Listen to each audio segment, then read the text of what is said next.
clearly there is something distinctive working in the beheading series. What makes ISIS propaganda more horrifying than any of its terroristic predecessors? Does it succeed, and why? But these are not the only questions. More fundamentally, what makes the series different? Why is it different? But also how, and most importantly, for whom? I'm going to argue today that the beheading series is not a recruitment attempt. Instead, this set of films is best understood as an advertisement campaign for apocalyptic war. An extremely effective use of viral marketing that draws from horror films, video game style immersive media, and soft power practices such as branding the nation. The beheading series belongs to a particular genre produced for a specific body of spectators, coded the West. And successful PR, after all, requires knowing the audience. And ISIS knows quote-unquote us extremely well. I will demonstrate that the group's media sophistication includes deliberate exploitation of Islamophobic tropes in Western society and thrives within the now invisible distinctions between entertainment, politics, and news. Further, ISIS has both anticipated and intended the current atmosphere of hyperbolic and pervasive fear. As a result of the ensuing demographic polarization that we're seeing, this product of warfare carries a much more affordable price tag. It moves from a luxury to a necessity. Finally, this ad campaign has already reaped considerable dividends, most notably by way of the Obama administration's recent announcement that civilian casualty prevention in this context no longer applies. So in the process of this talk, I also am emphasizing the need for cultivation of critical visual literacy. It is an increasingly urgent tool for analysis, and it is a skill set that enables recognition of an influential connection that is rarely, if ever, voiced in public forums such as the media. I'm referring here to the intertwined relationship between the intensive power of emotional affect and the nebulous sphere of geopolitics, a connection that is particularly pronounced in our collective transnational context, which is to say, consumer capitalism's globalized marketplace. By purchasing and buying into ISIS advertising in this series at face value, the political arena, in addition to the news media, however unwittingly, serve as, to borrow a term from security studies, collective force multipliers. Here, the ad campaign has quite literally gone viral, and it is all entirely by design. So before I get into the actual substance of the analysis, I want to open with a rhetorical question. This question cuts to the heart of the operational logic that is animating this particular series of propaganda. Who in this room among us can come up with the name of one non-Western victim killed by ISIS? Perhaps some of you can. Can you offer me one face, one name, one story, or one life? Now, the majority, I presume, can only offer either, well, thousands, I'm sure, but I don't know their names, or equally as uncomfortably, none. Take a moment and please consider the implication of those answers. Certain names on this list, for obvious reasons, stand out, and yet each one had a face, a name, a story, a life. Each of these men existed and mattered, but, and this is crucial, they were not represented equally by global media, neither in life nor in death. Global media does not grieve them equally. This is an unsettling reality. Moreover, it is a fact of which ISIS is quite well aware. In our hyper-digitized and increasingly interconnected era, such representational differentials are what Judith Butler terms grievable life. These matter, and they matter immensely. And unfortunately, but this is the reality, ISIS is deliberately exploiting this unpleasant truism. As Ali Reza Dudstar notes in the article, How Not to Understand the Islamic State, which I would like to add is probably by far the most coherent analysis of the group that I have read to date. Quote, information is scarce. Most of what we know is gleaned from recruitment videos and propaganda, not the most reliable sources. It is difficult to say what ISIS is if we are to rely on anything beyond the group's self-representations. And so to remind you, recognition of propaganda's influence on supposedly analytical research must be emphatically foregrounded here. The so-called Islamic State organization is, if nothing else, composed of absolutely brilliant marketers. The group operates according to a specific strategic logic, and as an organization, ISIS media productions play to a variety of target audiences. They deploy particular genres designed and produced for certain spectators. Critical resistance, or stated differently, ideological boycott, begins with an identification of the products ISIS is attempting to sell, and most importantly, how. Certainly we all know by now the names and faces depicted in these 4 screenshots from the beheading series. James Foley, Stephen Sotloff, David Haynes, and Alan Henning. They are familiar. The quote-unquote they here resembles a quote-unquote us. This is a phrase that will be quite repetitious by the end of my lecture, but I remind you, ISIS knows its audience. A crucial component of the beheading series in particular, the emotional impact, is a point to which I will later return. But for now, suffice it to say that it is precisely such purposeful representation of Western legibility that ISIS intends by rendering these men quite recognizable, named, individualized, above all humanized, for a very strategic purpose. Advertisements, corporate publicity campaigns, and the entertainment industries, again, provide the critical and necessary analytical frames. These intersecting cultural spheres share a crucial methodology, not simply, methodology not also utilized by successful propaganda campaigns. And this is not simply selection of a particular target audience or market, but more importantly, tailored cultivation of emotional intensity that proves readily capable of overriding rational response. The beheading series, this advertisement for an apocalyptic war, foregrounds figures with whom a Western audience will identify, and for whom a broader public can and will readily grieve. This production decision is deliberate, and it is extraordinarily well crafted. Now, the first installment in the beheading series, of course, featured American journalist James Foley. The inaugural episode must also be considered a pilot project, as well as what marketers term a beta test. In a beta test, producers carefully monitor audience reaction following an initial release. And by this, ISIS intended to deeply shock and horrify Western viewers with the technically vivid films of depraved violence. And indeed, the beta test proved a stunning success. The pilot episode ensured continuation of the entire series. One senses the media aphorism, any publicity is good publicity. And in another aphorism, if it bleeds, it leads. This proves the case in regards to the target audience here. The beheading series was undoubtedly meant and expected to spur debates about censorship, the implications of sharing the video, and the public discussions on to watch or not to watch. Media discussions of such topics cycle ever onward, keeping ISIS immediately relevant in the eyes of its target demographic. In 1962, Daniel Borstein issued a remarkably prescient lament about a rise of the so-called pseudo-events in American society.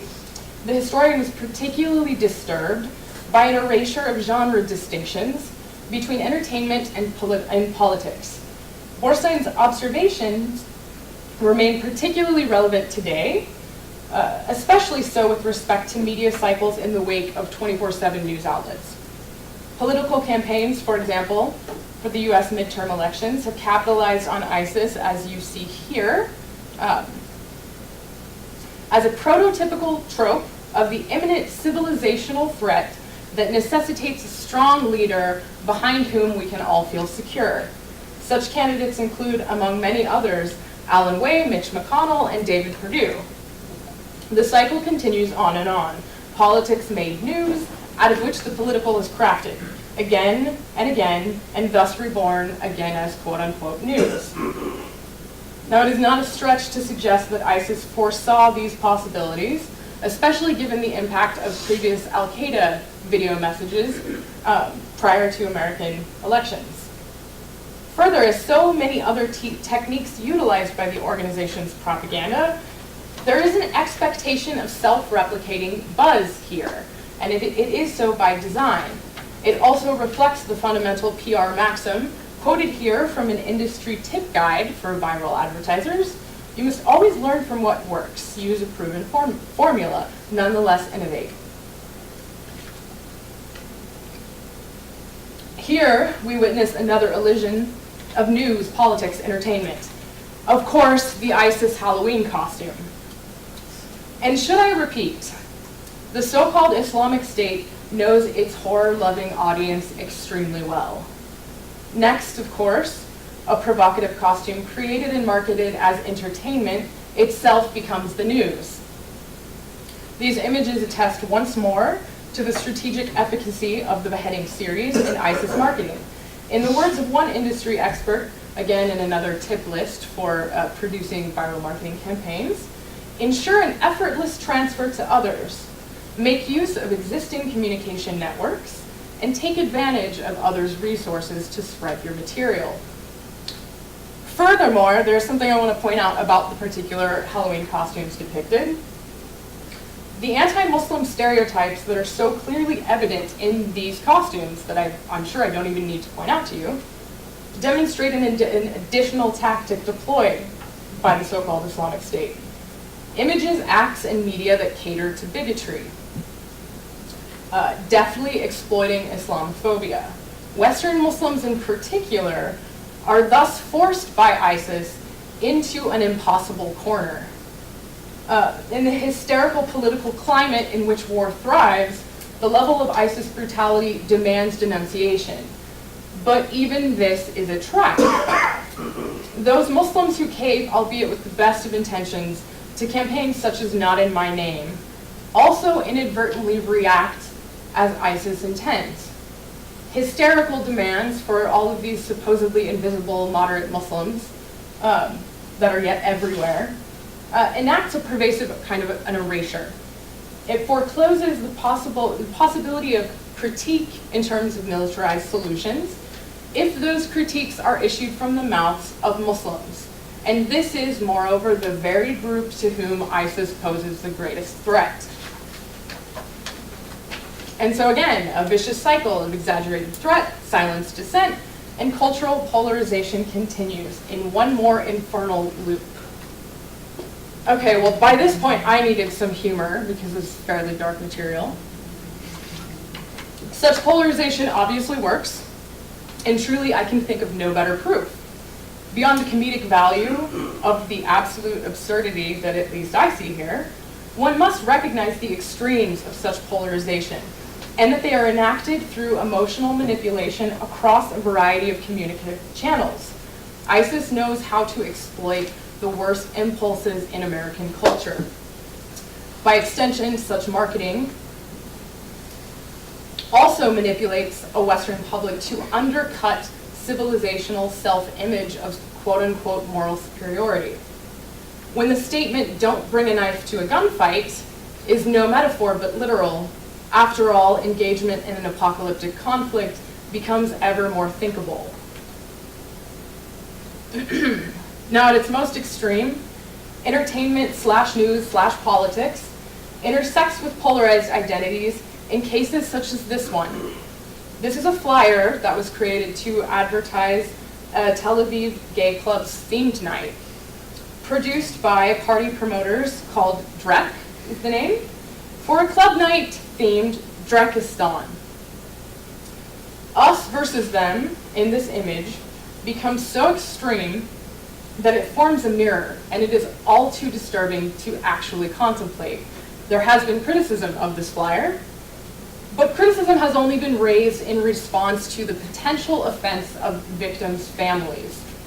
There has been no criticism about the conditions under which such an image is thinkable. So, to move to the actual series, these 4 screenshots are, of course, from the infamous beheading series. Again, to remind you, the film decapitations of James Foley, Stephen Sotloff, David Haynes, and Alan Henning. Doubtlessly, these images are now burnt into your psyche, as they certainly are in mine, and no less so than the photographs of detainee abuse at Abu Ghraib prison, a prehistory to the current Iraq conflict that ISIS clearly invokes through a juxtaposition of orange jumpsuits and black-clad hooded men. But despite the superficial familiarity, to understand the intention behind this particular ad campaign, these specific productions, we have to go further and engage directly with compositional design, cinematography, production elements, and technical decisions, as this is where crucial details about the underlying objective, message, and audience most fully emerge. Striking features of genre innovation and sophistication emerge from the narrative cohesion of these 4 gruesome episodes. Most notably, if you have seen these videos, even in a clip, even in a still image, you will note the high resolution of the audio, the high resolution of the image itself. There's careful frame-by-frame editing, and there is evidence, to which I will later return, of previous rehearsals on which these performances built. But for now, I limit myself to a brief discussion of the black flag logo you see affixed to the individual films. Now, the organization in many ways has modeled their techniques of propaganda on the concept of the brand. This is not only in relation to media outlets and extremist competitors, but also along the lines of public diplomacy's latest soft power tool, quote unquote, again, the branded nation. And remember, ISIS claims to be a so-called state. In a literal sense, the visibility of the black flag as an iconic emblem has been affixed to these films in the post-production phase, partially as indicative of authorship, again, the brand. Such an immediately recognizable mechanism, the addition of a logo suggests an organization with considerable administrative, bureaucratic, and institutional infrastructure. Subtly, the black flag emblem also enacts a type of iconographic appropriation, with apologies to the non-art historians in the room. The banner has also been used by Al-Qaeda, Ansar al-Sharia, and several other groups. Simply through the addition of this singular and seemingly minor icon, ISIS manages to co-opt the competition at a critical moment in history, the instability of the Arab Spring's aftermath, in which emerged a power vacuum of ideological organizations offering something new. But to return specifically to the target audience of the American and Western public more broadly, the episodic nature of the beheading series reveals another layer of sophistication in terms of strategic marketing. ISIS is anything but medieval. This is an absolutely critical point. If we call them medieval, we dismiss them and miss the tactics that are working on us quite strongly and quite successfully. Postmodern, in fact, would be an understatement by which to characterize the group's global media strategy, because yet again, ISIS knows its audience very, very well. This image in particular is recognizable. A poster analogous to a promotional flyer for a feature film well ahead of the release date. ISIS or ISIS sympathizers created this image for an audience who will find it entertaining. Now, this does not imply moral approval, but one cannot market a commodity without a receptive audience.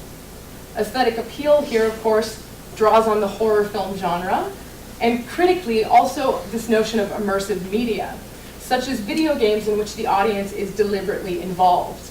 Time is manipulated, choices are offered, And to quote another marketing guide, make sequels. Emotions have reached a high level. It doesn't matter whether anger, hate, or extreme love. Now you have their complete attention. And in a related, equally identifiable technique from internet marketing, of course, speaks to the hashtag promotional campaign.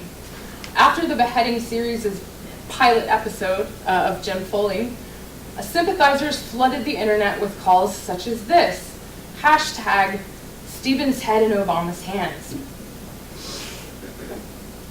Recall the earlier metaphor of immersive media, but reconsider it here for a moment in a literal sense.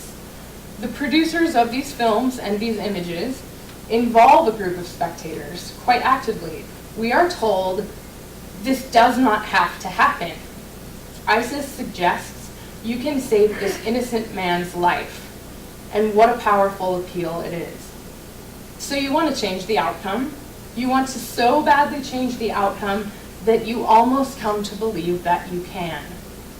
And when the sequel is finally released, you are left with a subtle form of survivor's guilt, a collective culpability that renders polarized mobilization far, far easier, because after all, you did not do enough.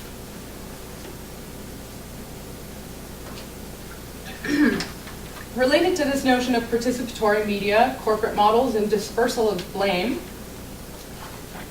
I'm reminded of Gilles Deleuze's eerie forecast in 1992's postscript on the societies of control. It's worth quoting at length.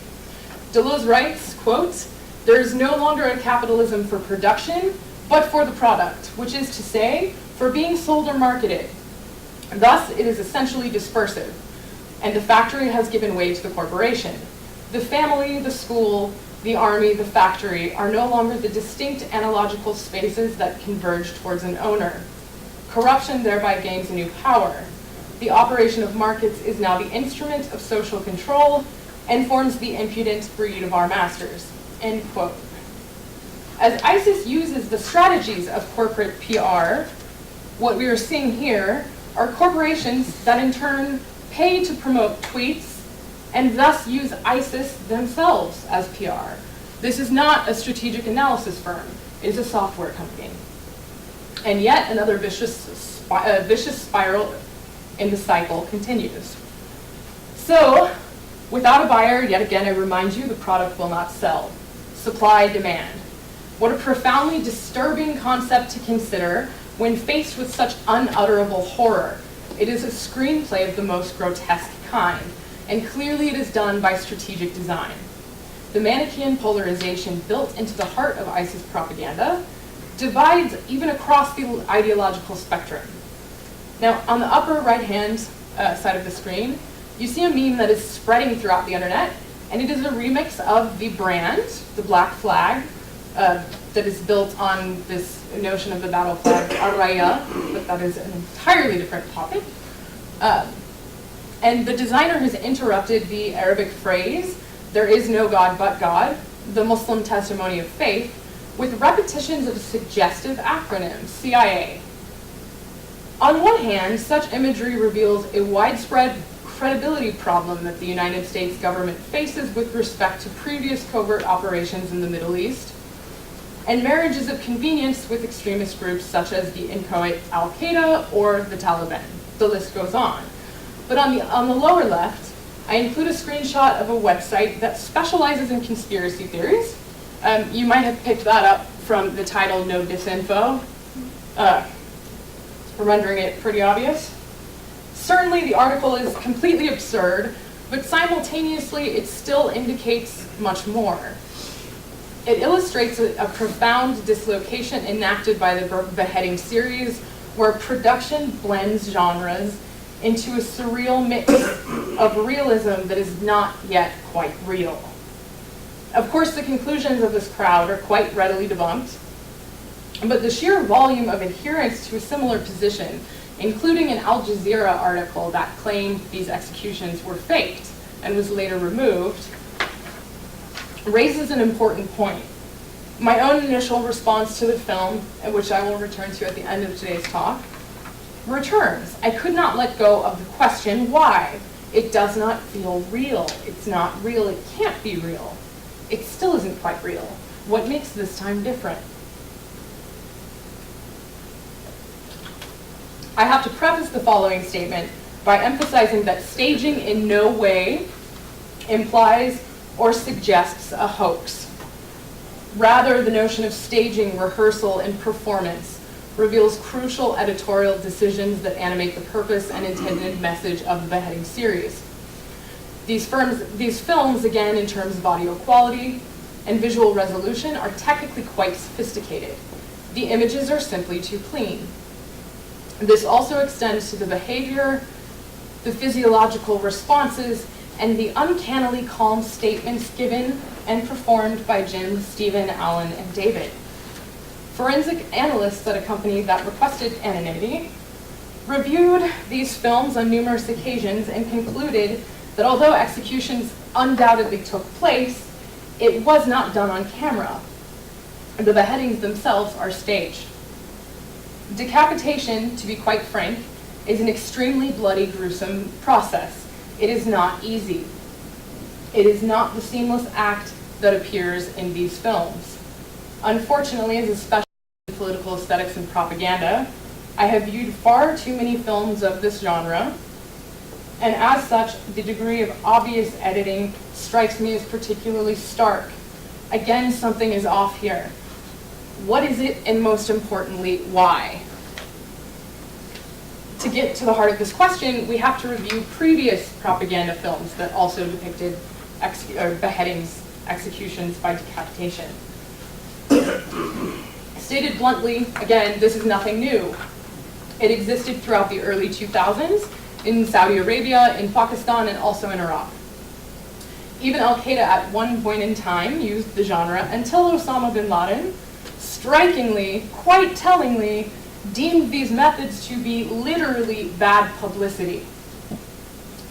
ISIS's reconfiguration of beheading propaganda, however, works in an innovative and quite disturbing way, and herein lies a critical strategic component of the group's insidious brilliance, particularly at techniques of production, marketing, and the manipulation of emotional affect. To briefly beheading the predecessor genres, here we see on the lower right the execution of Nicholas Berg, and on the left, Daniel Pearl, the predecessors. American contractor Nick Berg was allegedly beheaded personally by Abu Mus'ab al-Zarqawi in Iraq, 2004, as punishment collectively to the United States over the Abu Ghraib detainee abuse. In the film, his captors make no attempt to portray Berg as in any way innocent. And in addition, Berg's execution rendered the act of death most gruesome in terms of its precise documentation. Beheading, again, requires considerable exertion, and in this case, it was undertaken and shown in the film by multiple men. And in a related example, in 2002, Israeli-American citizen and journalist Daniel Pearl was kidnapped in Pakistan. He was executed in yet another graphic film. The video documents his captors forcing Pearl to identify himself as a Jew, and you are seeing part of his forced confession in the Arabic subtitle on the screen, which reads, "My name is Daniel Pearl, I am an American Jew." They force him to confess in participating in an Israeli-inspired act of espionage rather than mere innocent journalism. Now this theme, this accusation of espionage and assignation of guilt, particularly as regards American and Israelis, is conspicuously absent throughout the course of the beheading series. Now, Jim Foley briefly worked as an embedded reporter with the United States military. For a time, he reported for Stars and Stripes, which is also affiliated with the military. Stephen Sotloff was a dual Israeli-American citizen, once wrote for the Jerusalem Post, or Report rather, and was raised Jewish. The absence of such elements in the beheading series, so common in extremist groups' snuff film propaganda, is quite striking. And for those of you who are not familiar with should not be familiar, when a journalist is captured, one of the first things that occurs, again to borrow the language of the corporate boardroom, is they release passwords to their technology and their captors determine their use value. What I mean by this statement is there is no way that ISIS did not know that Stephen was Jewish and Israeli. There is no way that ISIS did not know that Jim Foley had worked for Stars and Stripes and previously been embedded with the United States military. However, in neither one of their speeches before their executions are such facts mentioned, and that is extremely significant in terms of absence. So why would ISIS craft a script that neglects this information? It fits so neatly into the ideology of what we consider prototypical radical extremists. Perhaps you can grasp the contours of our answer by briefly examining the execution videos produced by ISIS but targeted to an entirely different audience. In all three of these scenes, purposeful acts of dehumanization and depersonalization are undertaken, whether it occurs through the forced march of captured naked soldiers or a single victim outnumbered. No effort is made to humanize these victims. The production quality is far lower, and rather an emphasis is on their dehumanization. So turning back to the case of the beheading series, ISIS producers have taken every effort possible to highlight the extreme innocence of their chosen victims. They go to great lengths to do so. They have clearly performed multiple rehearsals, careful scriptings, and even gone so far as to block the actors' movements, placements, and exhibited quite careful selection of title, as opposed to, for example, the execution of Daniel Pearl, Nicholas Berg, and so many others. These are titled simply a variation of Message to America, not something like Al-Zarqawi executes a Jewish spy journalist. Every effort at deliberate emphasis on innocence occurs in this series. Even in the post-production phases, I remind you of the viral hashtag campaign. And even as the killer, the executioner, that typecast villain in his stupidly obvious Halloween costume, speaks about those before us ready to die, he describes them as bearing no responsibility. The blame rather is placed outside of the frame. It's a cliche that war thrives on dehumanization of the enemy, but even more poignantly, war thrives on the hero, the martyr, the fallen's posthumous deification. Both of these tropes strip away humanity, and both archetypes distort. Critically, each of these roles again dehumanizes. Demonization, deification, dehumanization. These are the intertwined helixes in the DNA of warfare. The beheading series follows conventional wartime schemas of divisive identifications. But in this case, however, ISIS deliberately inverts the prototypical roles of us versus them, and strategically claims for themselves, the typecast role of ultimate supervillain. In the process, the advertisement for apocalyptic war against quote-unquote evil incarnate becomes far more powerful, not simply a righteous choice, and thus a just war, but also renders criticism nearly unutterable. It becomes unthinkable. So, to briefly revisit the argument that opened the analytical portion of today's lecture, the beheading series is not meant to recruit. To borrow the language, yet again, of the corporate boardroom, recruitment here would only serve as a fringe benefit. The message is entirely different. It is an advertisement. As the PR aphorism notes, the most effective advertisements are not recognizable as such. In the words of yet another insider to the marketing industry, do not make advertisements because they suck. Focus exclusively on an interesting story that plays on the emotions, whether good or bad.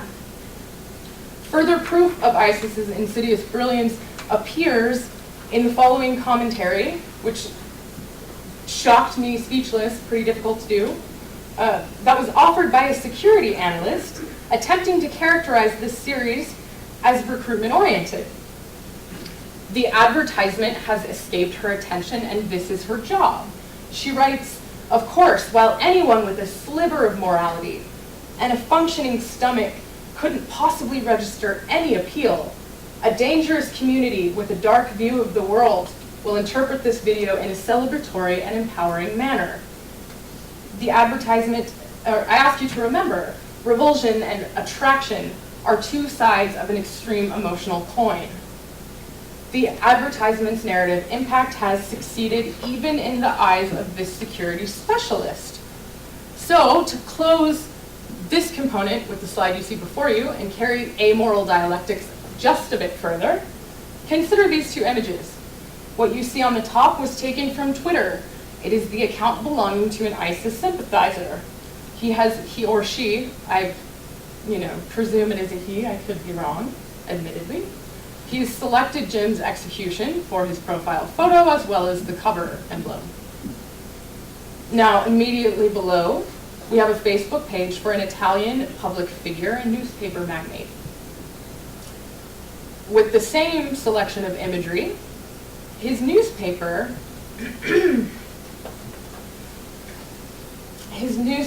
reiterates the exact same snuff film to call for the eradication of Muslims.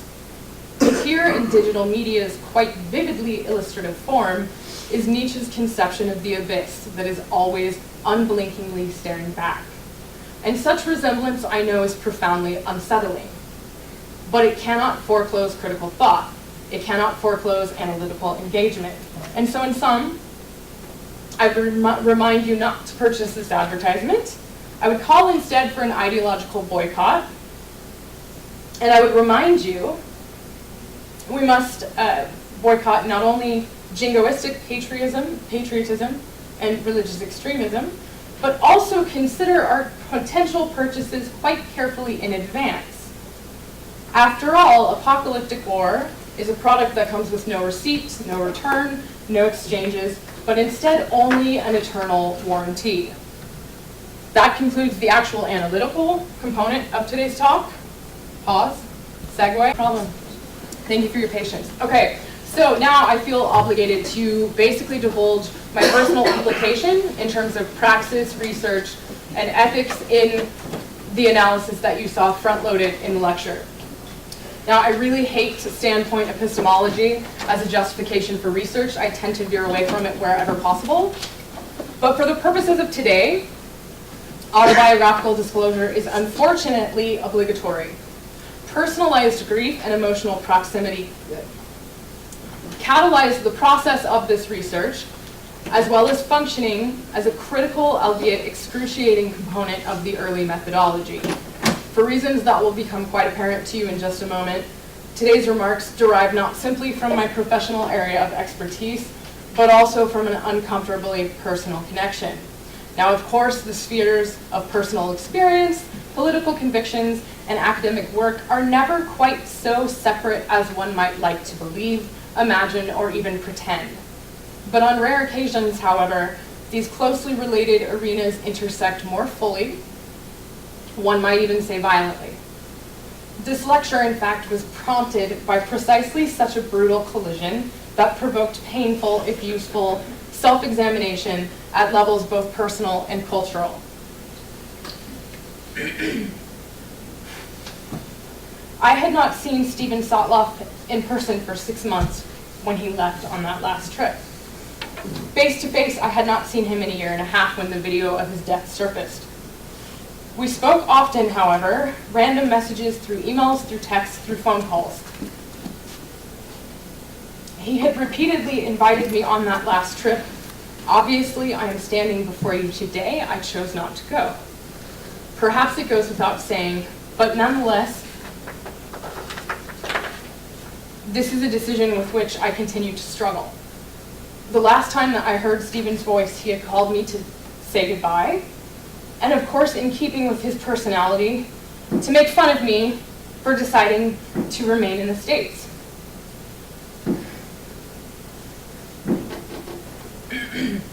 He told me that this most likely would be his last trip. He was finally becoming worn out. It was all beginning to wear him down. He was thinking about going to graduate school. I wish my last experience of him, mediated through a digital screen, had been something like this one. A ridiculous exchange of immature insults and sarcastic replies so common to many of my friendships. But as we all know by now, that wasn't. This was. When video of Jim Foley's execution, the pilot episode, was released, I was in Atlanta editing my book. The project examines the increasing prominence of weaponized images, symbolic rhetoric, and politicized culture industries among regime actors, opposition movements, and separatist groups across the Middle East and North Africa in the wake of the so-called Arab Spring. So at that immediate moment, I was completely obsessively immersed in this struggle to articulate the theoretical premises of my intellectual work. Digitized globalization, regional instability, interstate alliances, consumerist nation branding. The concept of image literacy is equally critical to the text, and so on and so forth. In the book, I keep emphasizing this need for a methodology grounded in critical visual analysis, because I do think it functions as an innovative paradigm that best contextualizes global conflict. My so-called, and this phrase makes me incredibly uncomfortable, but nonetheless, my so-called intellectual expertise then demands recognition of the political stakes at play in the literal representations of real politic. And so how could I responsibly ignore these videos?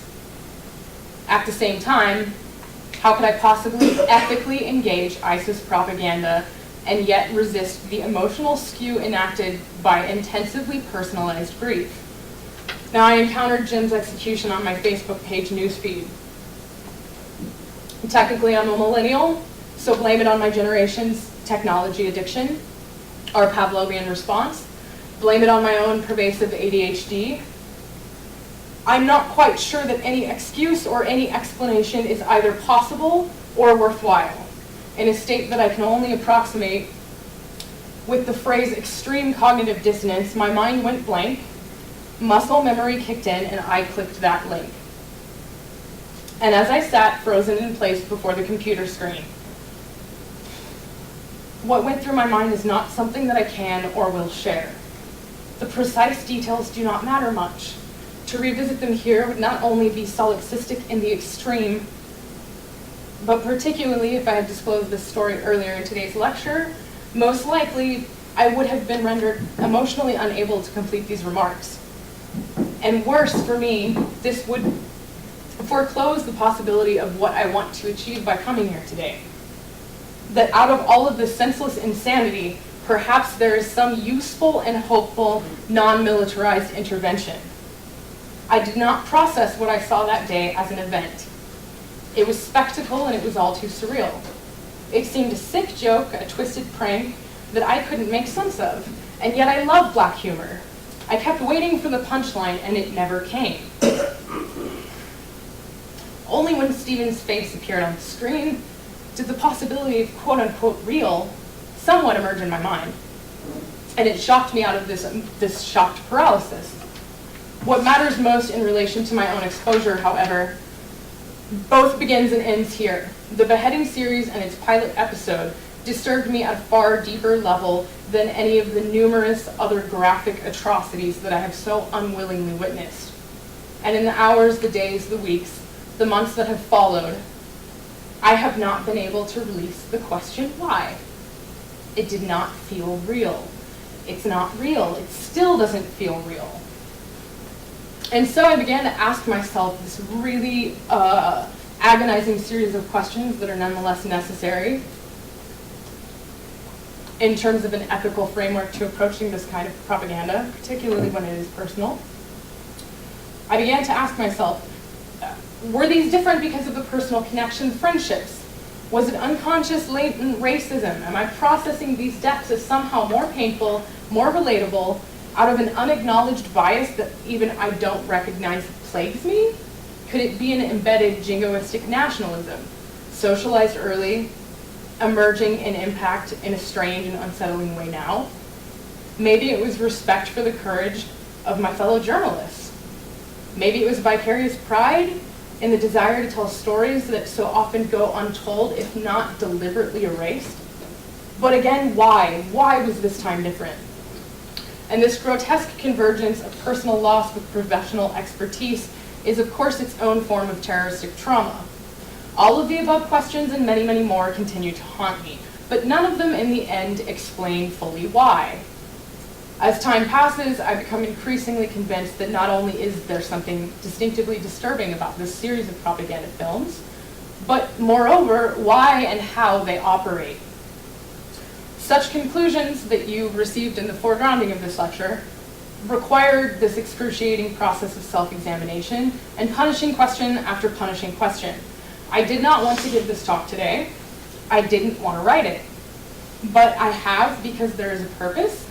It's destabilizing and profoundly upsetting. I understand that, but it is also necessary. Most importantly, at least for me, it offers in some the possibility of hope. And so admittedly, I wrestle with my conflicting impulses over what responsible grief in such a hideous, surreal situation might look like. My immediate response at a very human level was annihilate them, every last one. The conspiracy theorist, that lunatic fringe, provoked in me a similar level of raging, boiling anger.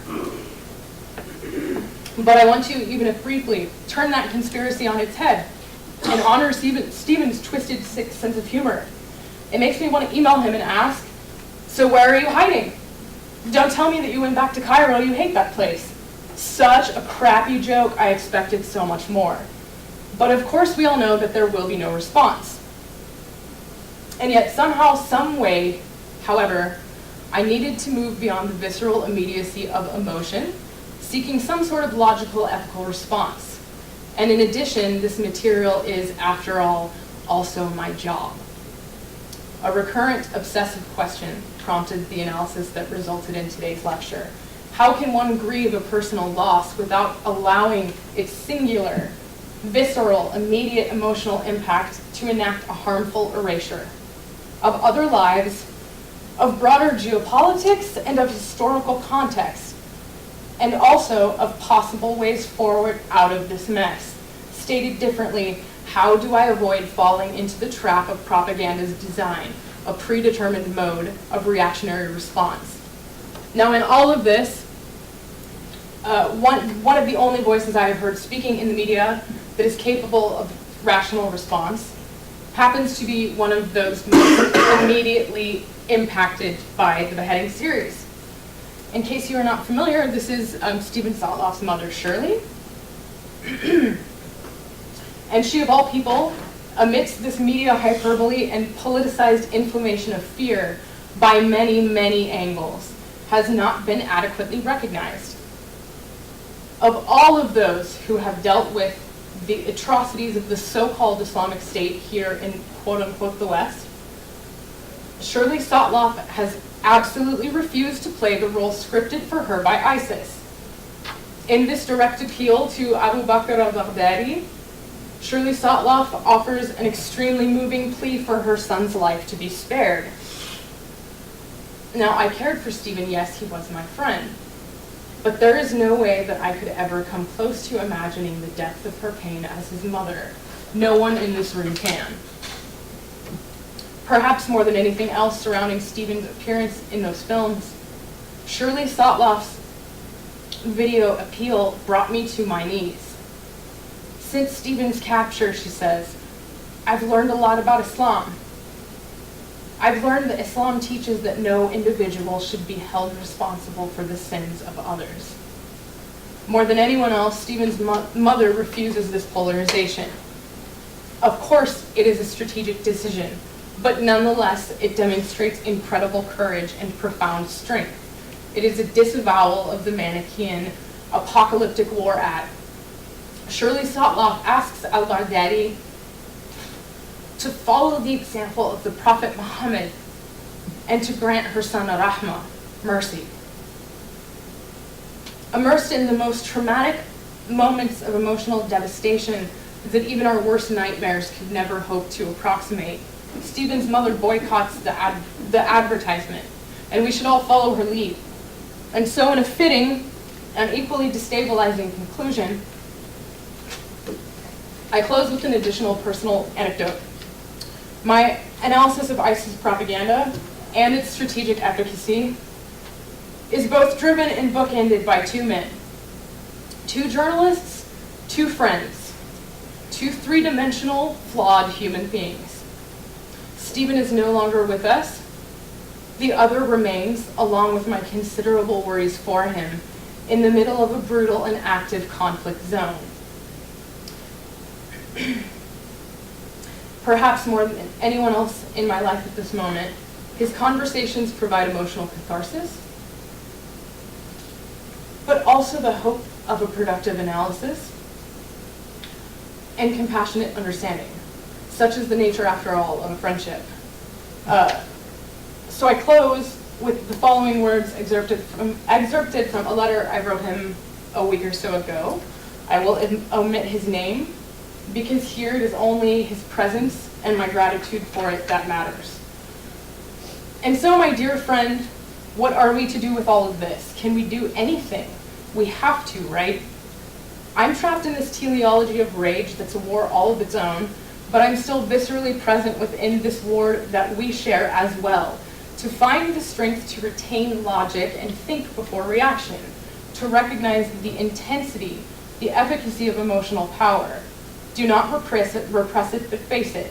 All this unutterable horror, this grief, this anger, this loss.